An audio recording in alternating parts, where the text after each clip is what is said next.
Hello सांग माने मु आज बुट डाली आ पालंग शागर गोटे रेसिपी नहीं आसी जहाँ खावा को बहुत टेस्ट लगी था। आपण यहाँ राति करें रुटी सहित दीपर भी भात सहित करेंगे। यह बहुत भल लगे। या घरे भी करेंगे बहुत सहज उपाय बेसी किसी जिन आवश्यक नुह। एठी मु पालंग बुट डाली को प्रेसर रे लूण हल्दी पकई सिझापी छाड़ी देछि।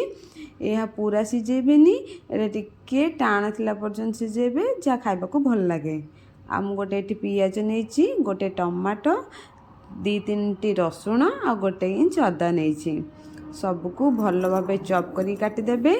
एटा चॉप करी काटिले ही भल लगे जेहेतु आमे पालंग शाग एठी यूज करिचे ताहा पालंग सहित मिसिबो भी।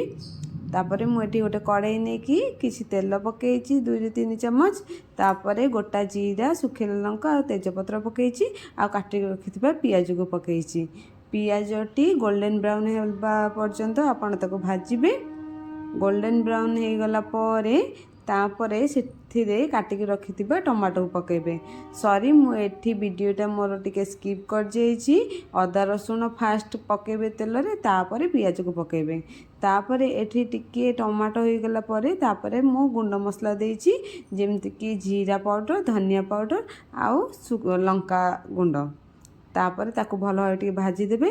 तापरे मसलाटा भाजी गला परे पियाज आउ टमाटो सहित मिसी गला परे तापरे काटिके रखिथिबा पालंग शाग को से पकेबे। पालंग शाग जेहेतु मैं लुण पकईनी एठी आपण टेस्ट अनुसार लुण पकेबे किंतु बुट डाली सहित लुण पकईचंदी से अनुसार स्वाद अनुसार आपण लुण पकेबे। तापरे ताकू भल भाव भाजी देबे। एथि पानी रिलीज हबो, पानी सुखिला पर्यंत भाजिबे आ शागटा नरम हबो जेमतिका। तापरे आकू लेउट पाउट करके भल भाव भाजी देबे। भाजी हो गला परे तापरे सिझेकी रखिथिबा बुट डाली को आधे पकेबे। देखंतु मोर केमती बुट डाली गोटा गोटा पूरा अच्छी। आपन सेमती ही बुट डाली सिझेबे, फिटी गले पूरा भल लागेनी।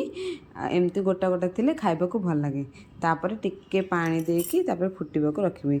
देखंतु एठी केते सहज उपाय रे रेडी हो गला गोटे डिनर आइटम आपण कहि परिबे बा लंच आइटम जहाँ जो थी भी खाइले एटा बहुत टेस्टी लगी थाए।